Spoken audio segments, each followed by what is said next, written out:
गठबंधन के बाद सपा कांग्रेस को पहला बड़ा झटका। लोकसभा चुनाव के समीकरणों पर भी असर। राज्यसभा की 10 सीटों के चुनाव भाजपा की जीत या सपा की हार तक सीमित नहीं है। इस चुनाव के नतीजे आगामी लोकसभा चुनाव के समीकरणों में बड़े असर लाने वाले हैं।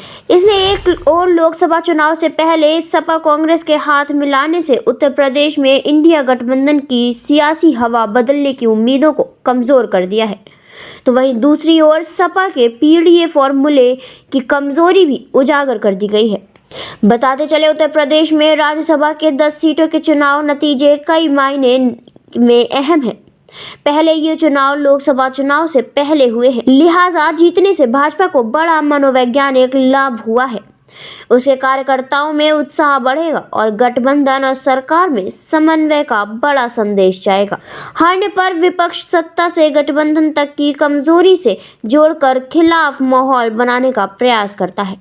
वहीं दूसरी तरफ इस चुनाव से ठीक पहले सपा और कांग्रेस ने लोकसभा चुनाव के लिए हाथ मिलाया था। दोनों दलों ने एनडीए से तेजी दिखाते हुए सीटों का बंटवारा किया है।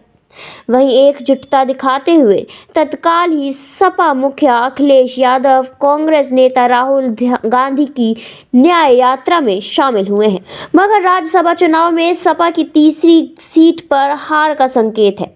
सपा का कांग्रेस से गठबंधन और विधायकों में भी भरोसा पैदा नहीं कर पा रहे हैं। उसके साथ विधायकों ने इस गठबंधन के बाद क्रॉस वोट किया है और एक वोट देने नहीं पहुंची है। तीसरे प्रत्याशी की हार से सपा के साथ कांग्रेस में भी मायूसी बढ़ गई है। कमजोर मनोबल से लोकसभा चुनाव में ये गठबंधन कितना कमाल दिखाएगा, ये देखने वाली बात होगी। वहीं तीसरी समाजवादी पार्टी ने पिछड़ा, अल्पसंख्यक और दलितों की गोलबंदी के लिए पीडीए फॉर्मूले को जोर शोर से प्रचार किया है।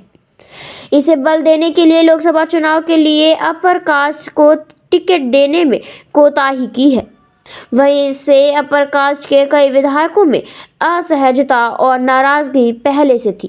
इसके अलावा आपको बताते चले कि भाजपा ने इस फॉर्मूले को हवा निकालने के लिए राज्यसभा चुनाव को एक हथियार के रूप में इस्तेमाल किया है। राज्यसभा की रिक्त 10 में 7 सीटों पर भाजपा और 3 पर सपा की जीत यानी मानी जा रही है।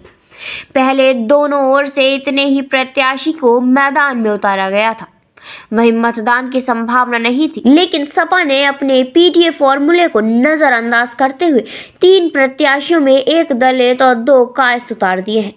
पिछड़े और मुस्लिम समाज को नजरअंदाज कर दिया गया है। इसका सपा में विरोध शुरू हो गया है। नतीजा ये हुआ है कि पीडीए की वकालत करने वाले पूर्व मंत्री स्वामी प्रसाद मौर्य ने सपा की सदस्यता और एमएलसी पद से इस्तीफा दे दिया है। सपा की विधायक पल्लवी पटेल ने खुली नाराजगी जाहिर कर दी है। पूर्व केंद्रीय मंत्री सलीम शेरवानी सहित कईयों ने सपा गठबंधन की जिम्मेदारियों को छोड़ दिया है।